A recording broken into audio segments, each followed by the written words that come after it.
Hi, hello there. Welcome back to the Shy with Bold Faith podcast. It's KK's interlude here. Jeez, I said I was gonna record this episode like literally at the end of like December, but so much has happened.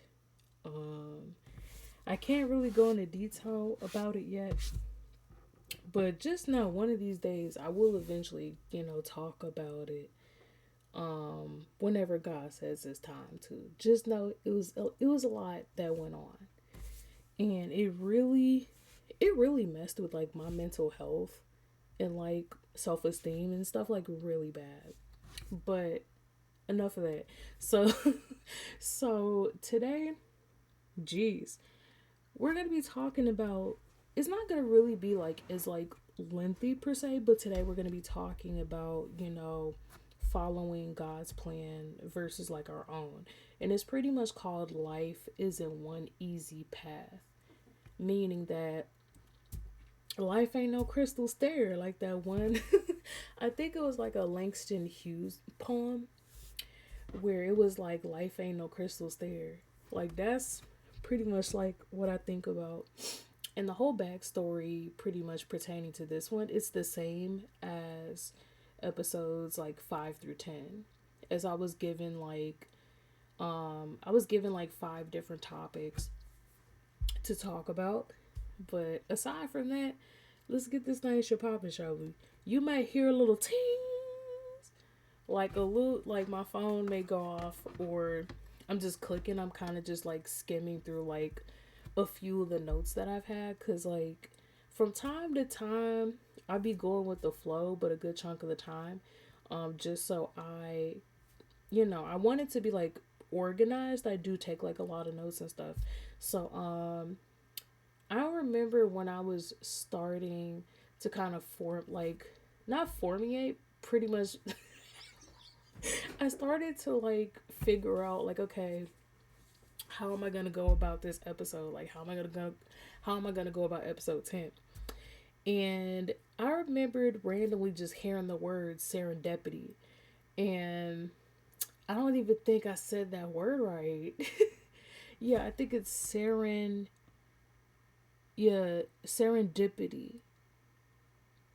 I think that's how you say it. Better yet, hold on. Because I don't want to sit and tell y'all how to say a word and then I'm not saying it properly.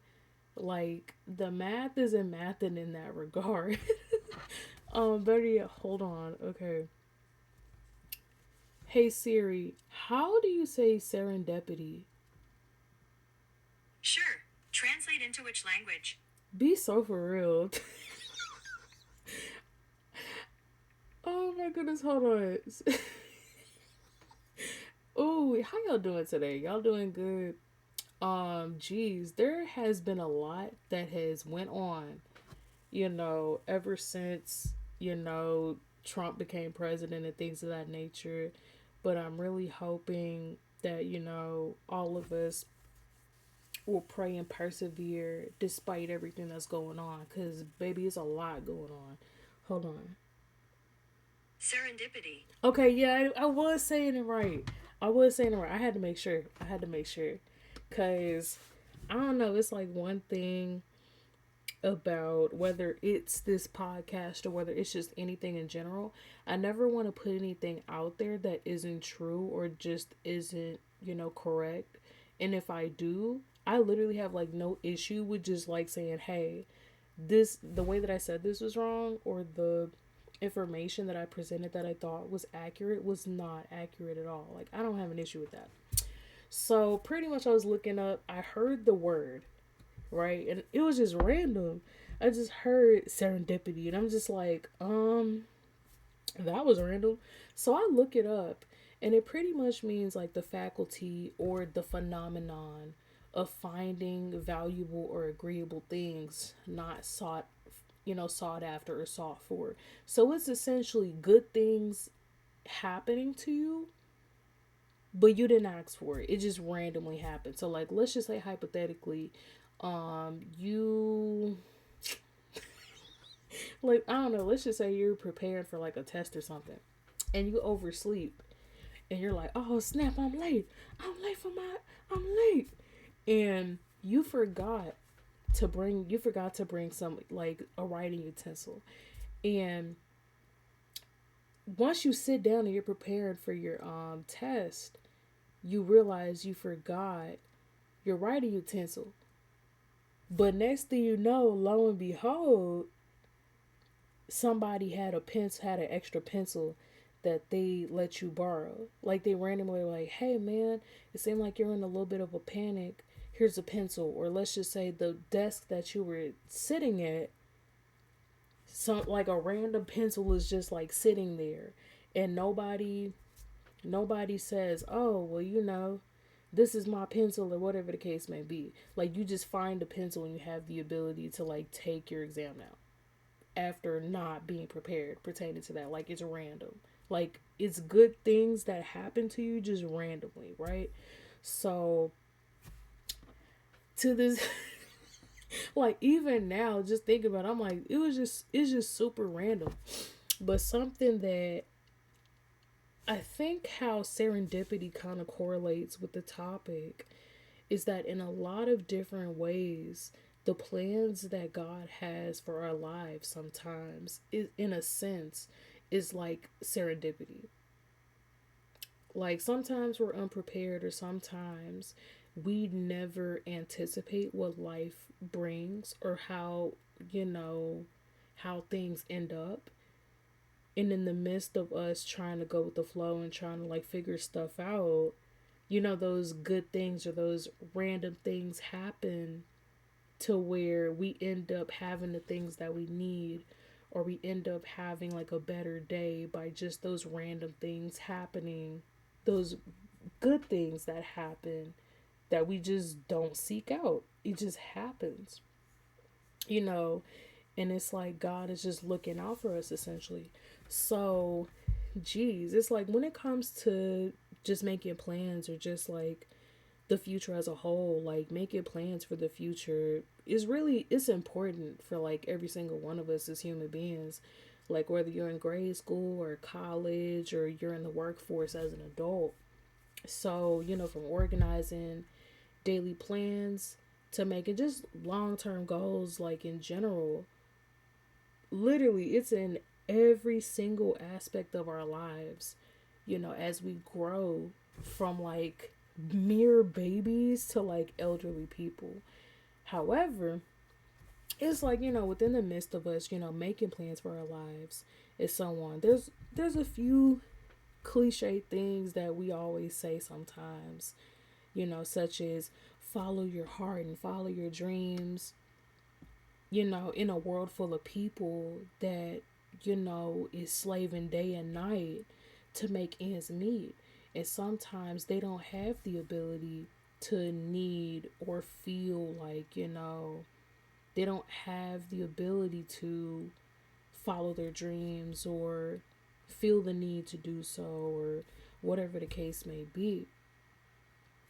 But as we're making plans and as, we have these dreams and goals that we want for our lives, the reality is that we have to guard our hearts as we make these plans and make these decisions for our lives. As our hearts can be deceived by others, as well as sometimes our own heart, deceives us to the point of where sometimes we're led into like very shaky territory. Like I'm not even like I'm dead serious. Like sometimes our heart posture or the things that's in our heart sometimes can lead others and even ourselves into like shaky territory.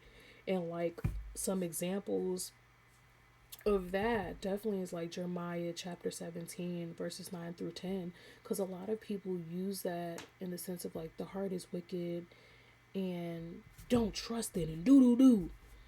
But a good chunk of people don't understand that the whole essence of what that's talking about is the reason why sometimes it's best to not trust our hearts when it comes to certain things, is because of the fact that a good chunk of the time sometimes the plans that we do have for our lives, while it sounds really nice, that's not the thing that, that we're called to do.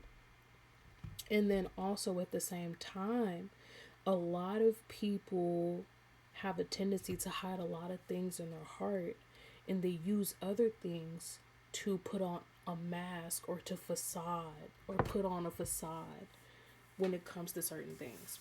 Like, for example, you have some people that's like, I want to be a rock star, rock out.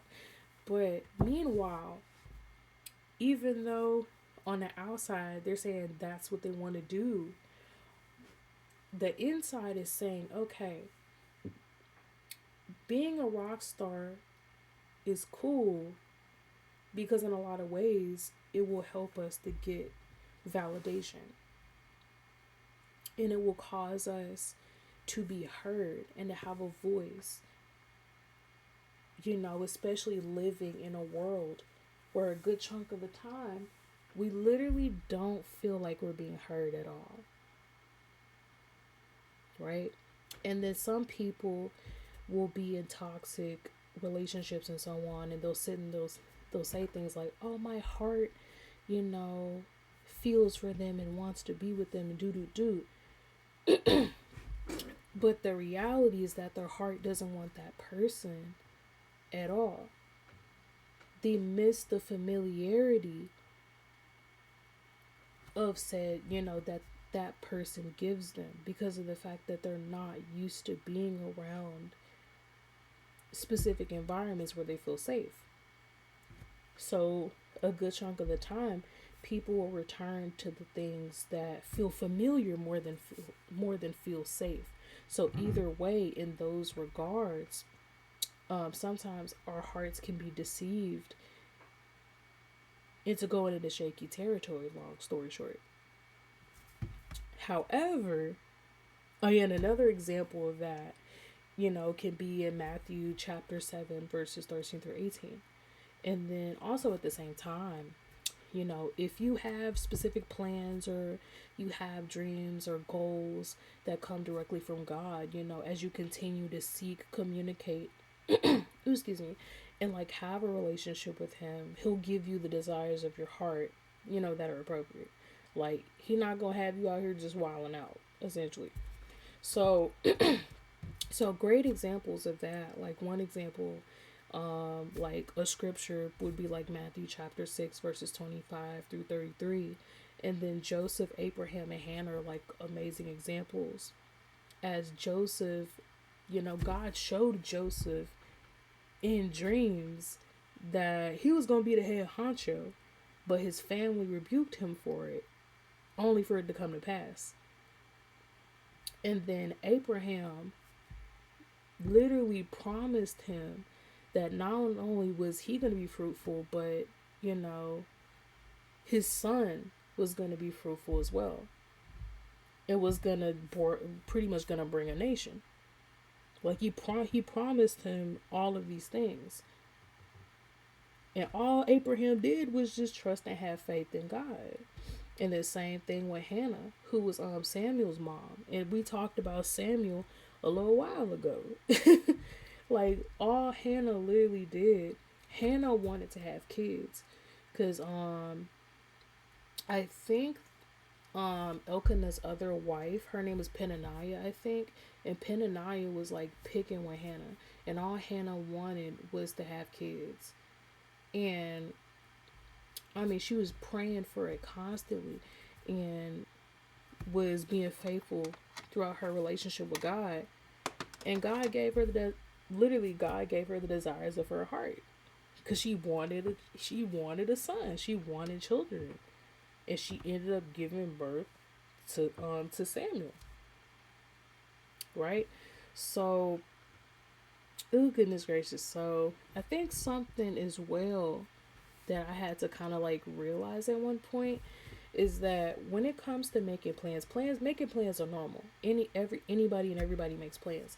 But it's like truly understanding God's plan for your life. Sometimes that's realizing that sometimes our plans won't come into fruition because it will only lead you down the wrong path.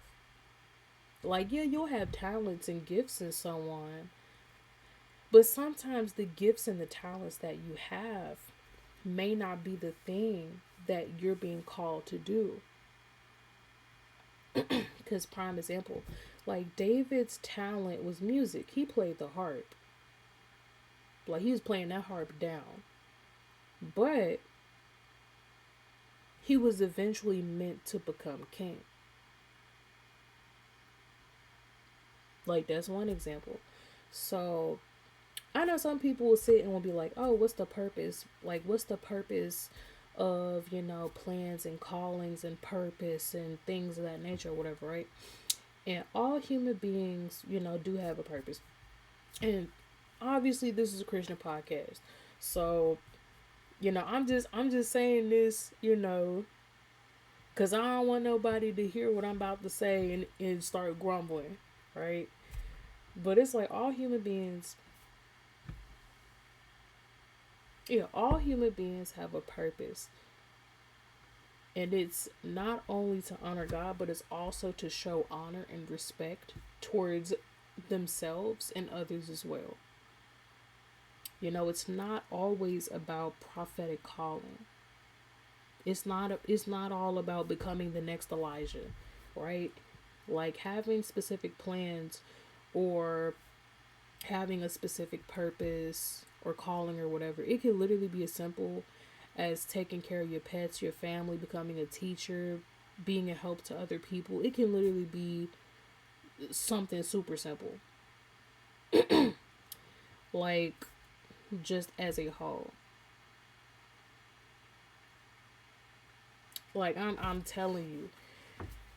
Because it's been a lot of times where people will come up with all types of plans for their life, and then those plans don't work out, and they end up going away from that plan and doing something else, and it pretty much helps them to prosper in their life in some shape, form, or fashion. Like, they have the ability to make ends meet, and they're happy, and they end up getting married and having kids and having a family and things of that nature.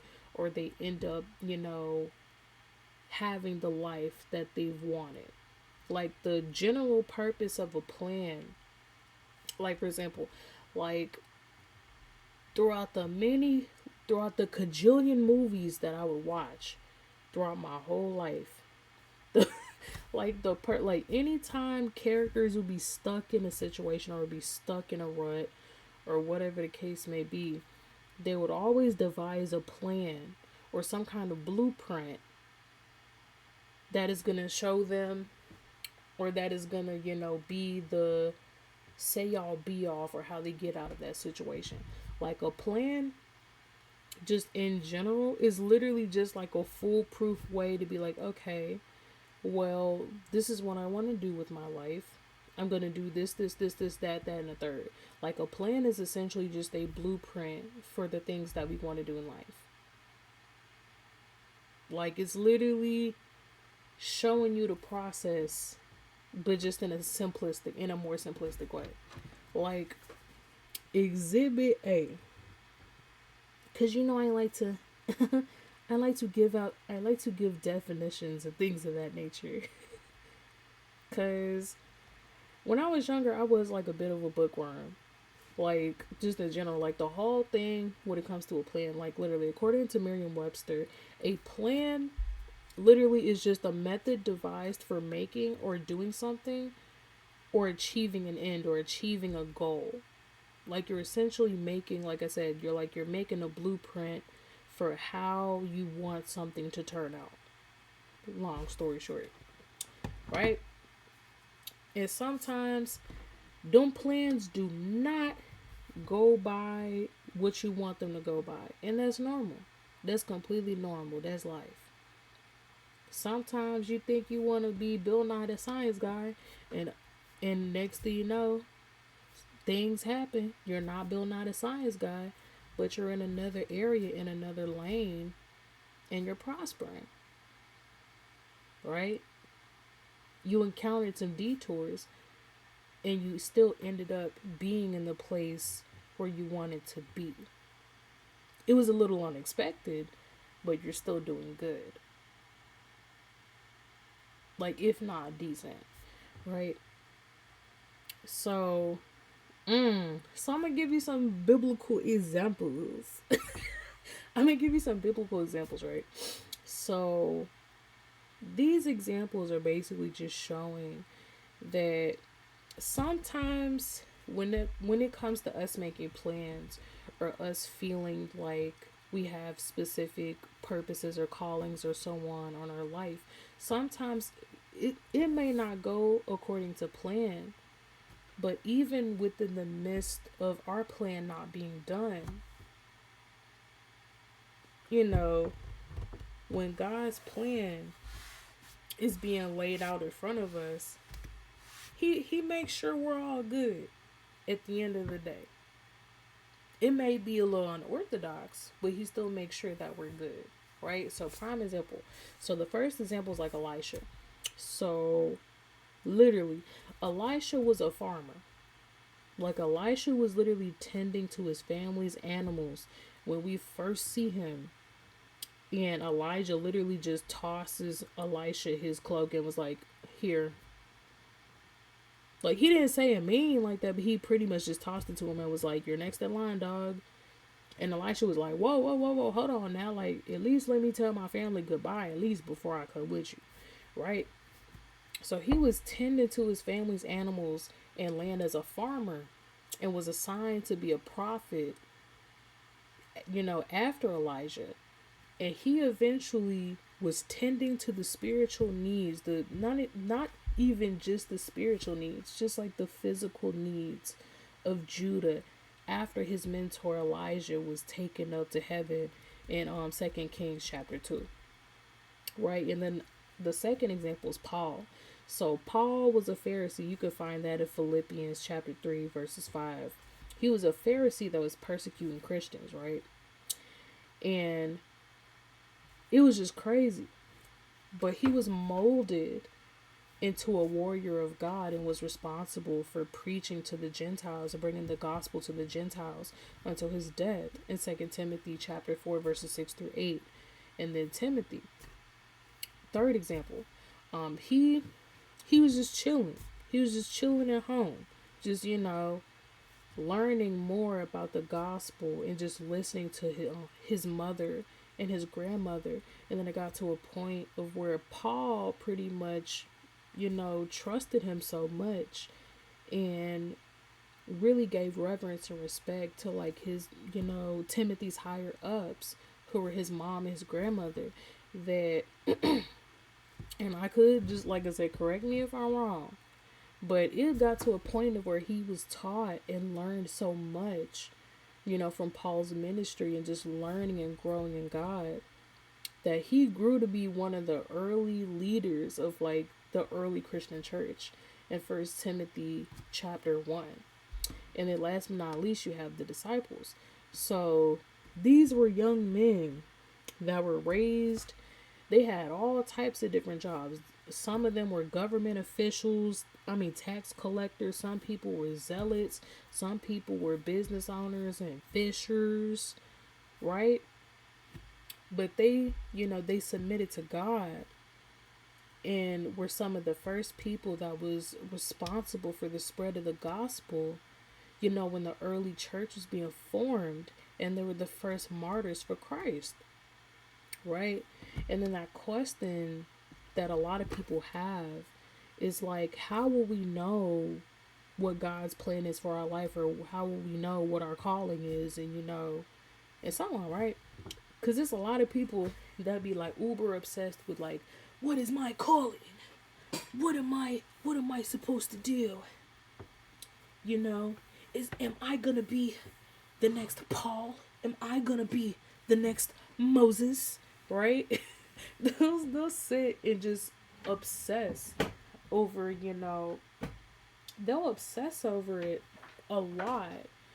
And the crazy thing about it is that it's super simple. Like, sometimes we'll know the plans that God has for our lives, based on those confirmations that God gives us, whether it's in dreams, conversations we have with other people, like, etc.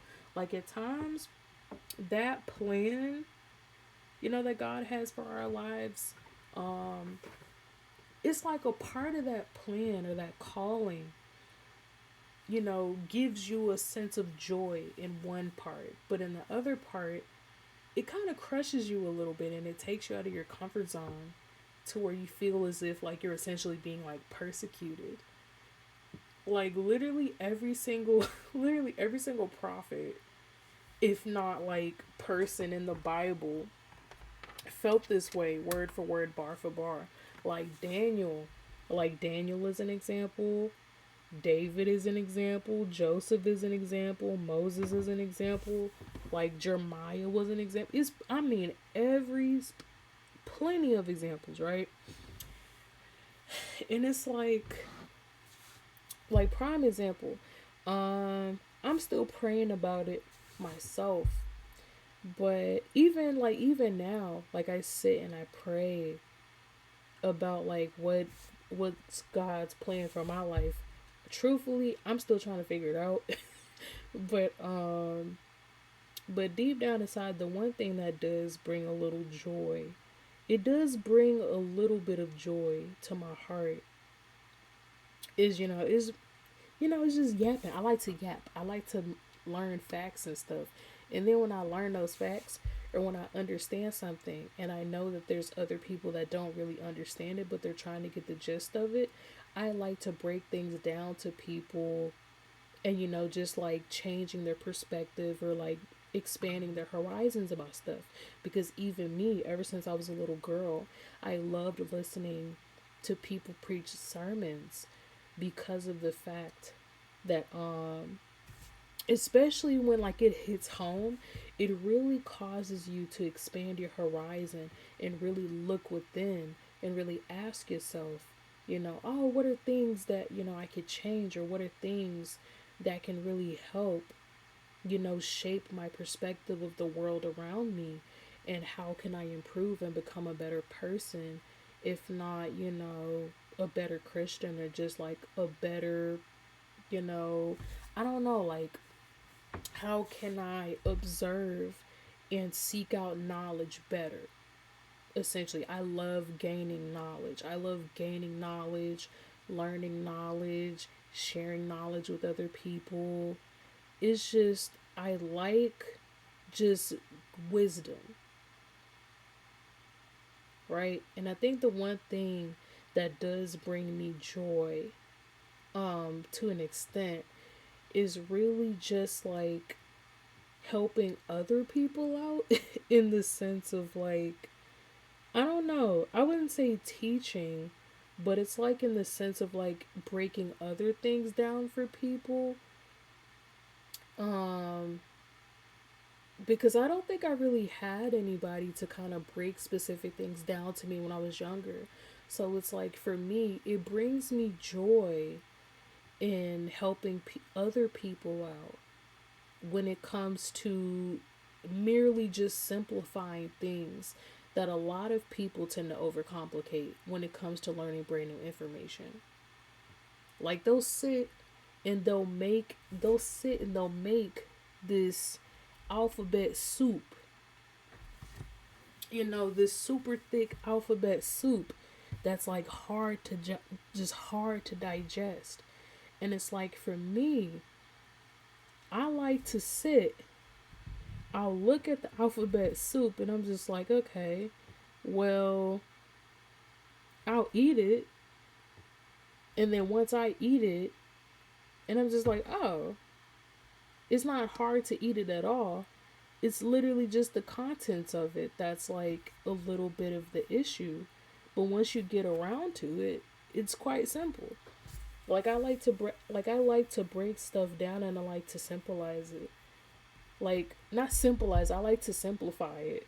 Like I don't know, it's like in that sense I like to like teach, if that makes any sense. I have no clue. Like I said, I'm still trying to figure it out. But I feel like that's something that I really like to do. I like to simplify things and gain knowledge as well and share that with other people so that they have an idea of what it is that they're dealing with. And at the same time, even though it makes me feel joy, I'm not gonna sit and lie. Another aspect of it, it's frustrating because I've had to deal with people chewing me out,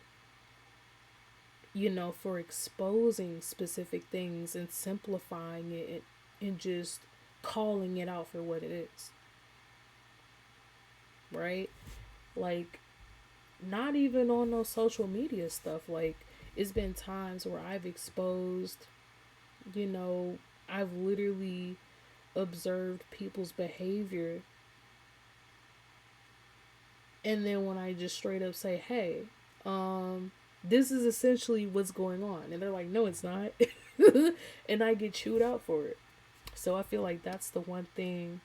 It's like, in one regard, it brings me joy because it not only helps me to understand things better, but it also helps other people to understand. It helps others to understand specific things better. Like, it's like, in a sense, I'm kind of like helping people understand things, but at the same time, it takes me out of my comfort zone because a good chunk of people are are kind of upset with me to the point of where it kind of makes me feel like I'm being like disrespected by people, kind of like insinuating or like saying that, I don't know, like, I don't know, I feel like I'm just yapping at this point. Because I think it was like one time where, geez, it was like one occasion where I was analyzing something. I was analyzing a situation for what it was. And I was saying, hey, this situation is out of pocket. Like, this is essentially what it is. And this is very out of pocket. And then I was essentially told, something completely different. But when I started standing on business about it, I got called a Pharisee. And I'm just like, that's crazy. Like, I don't know. I don't know. But I feel like when God, I'm not even gonna say I feel like this is like a certified fact. It's like when God has a plan for your life, um, it's gonna be a rocky road, but there's always gonna be like a good ending. Even if it may seem like it may not seem like it's much out of it, but it's a pretty much good ending. Like, hardships will come. You may have your little batch of haters or whatnot, but the plan always included the very obstacles that you faced, whether it's random or not. There's never not a time where the hardships are left out, as the hardships are essentially just signs that you're headed down the right path. Unless it's a path that God told you not to go down. Then, in that regard, God is literally just warning you. And that if you don't listen, He'll let you see why you should have listened. Although, that's not, God don't want to see nobody go through stuff that they really didn't even need to go through to begin with. And in my opinion, it breaks God's heart. It breaks God's heart to see people go through a lot of bad stuff. Especially if God like warned, you, me, or anybody to not do a specific thing. Right? So there's that lifelong question, like, how do you know if it's God saying the specific plan or whatever the case may be, right? And I think for me, I had to realize that God's voice is distinct from any other voice that you hear because of the fact that it aligns with scripture. Right? Like, God will never make you feel like you're not good enough or will belittle you. Like, God will scold you, but like with good reason. Like, it's similar to like a father's voice. Like a father that loves you. Like, they're stern when they need to be, but they come with love. Like, they'll always uplift you to do the right thing regardless of if it's popular or not, and it typically will never be popular, right? And I think some examples will be like Micah chapters 2 through 10. Yeah, Micah 2:10 verses 12, and then Galatians 3, chapter 3, verses 10 through 15. You know, and I think like Galatians 3 is essentially just saying how, like, at the end of the day, um, God is very forgiving. But just because he's forgiving, it doesn't mean that he's not going to call you out on your bluff. Like, that's what I mean by it's stern when needed, but he comes in love. Because at the end of the day, God only wants the best for like all of us. Like, he wants us to be better, do better, think better, so on. But it's like, how will we be better if, we're not being held accountable for specific things? Right? Like, if we for example, like if we disrespect other people, how will we become better people if we're not being held accountable for said thing? Right? So, and then another lifelong question, I guess. Like, what if I'm not ready for said plan? What if I don't know about that? Like, what if I don't know about that? Right? And I think I had to realize that sometimes I don't think there's ever going to be a time where sometimes we feel like we're ready. Because sometimes we may feel like we're ready and we may not even be ready. And sometimes we may feel like we're not ready, but we be ready. Right? Because, like, prime example, like Elisha, wasn't ready for Elijah to go as he was about to be taken to heaven in 2 Kings chapter 2. And he felt like he wasn't ready, as Elisha was like the next prophet in line. Elisha felt like he wasn't ready, but he in fact was ready, as God was preparing him, for such a time as that, right? And he grew to be an amazing man of God, healing the sick and helping the poor, before Jesus came along, like years later, like years later, right? And it was like the difference, like the huge difference was that, like, being imperfect as a human being is normal. Like, feeling like you're not ready is like normal. Being nervous about something is like normal. But feeling like you're not ready and you're not ready are like two different things, and are different measures of the heart. Because there's been plenty of times where I've prayed specific things and I didn't feel like I was ready, right?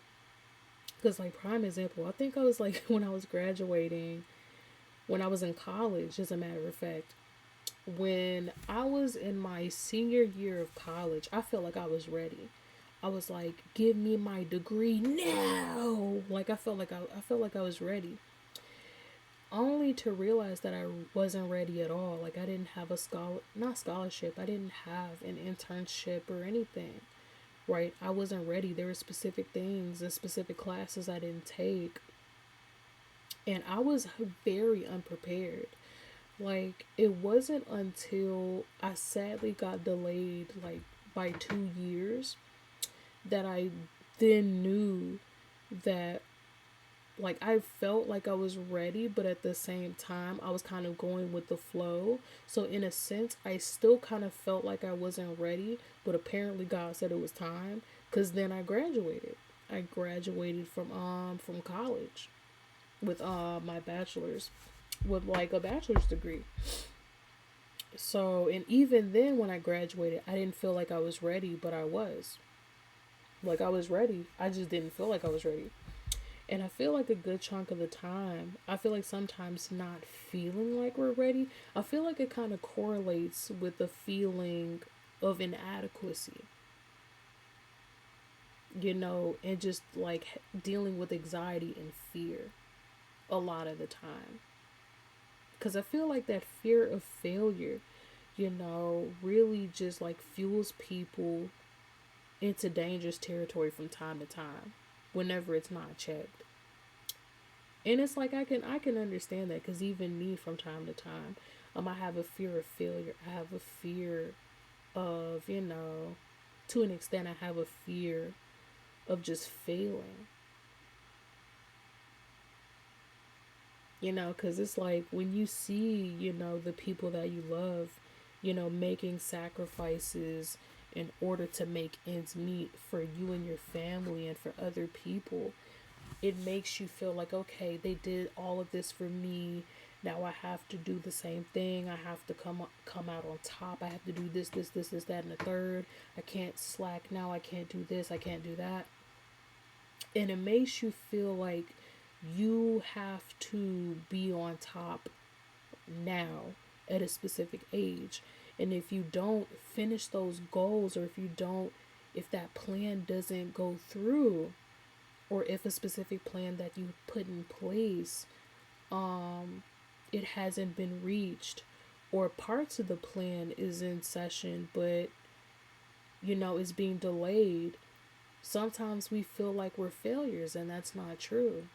That's not true. And then sometimes we deal with failures from time to time, but sometimes we can learn from those failures. It doesn't mean that we're failures. It doesn't mean that, it ain't never gonna happen. Sometimes it just means that we're not ready. But sometimes feeling ready and being ready are two completely different things. And I feel like the only way we'll ever know is really by putting our trust in God and still going, still trusting the process. Right? So I feel like that huge difference of, following God's plan versus our own is really being honest about, why, being honest about our plans overall. Because a good chunk of the time, sometimes the plans that we have for our lives, the reason why it doesn't align with what God wants for our lives is because of the fact that a good chunk of the time, some of our plans have nothing but pride in them. Like, it's not necessarily about bettering ourselves or just, doing something like good for us. Sometimes our plans have everything to do with trying to, put on a facade or an image to make themselves look good in the eyes of other people. Meanwhile, God's plan for your life involves you growing and being shaped and molded into a better person, into being a better friend, into being a better human being, a better boyfriend, girlfriend, spouse, whatever. Like, the huge difference between God's plan and our plan is that sometimes our plans fail. Our plans are very full. They're not foolproof. They're not foolproof at all.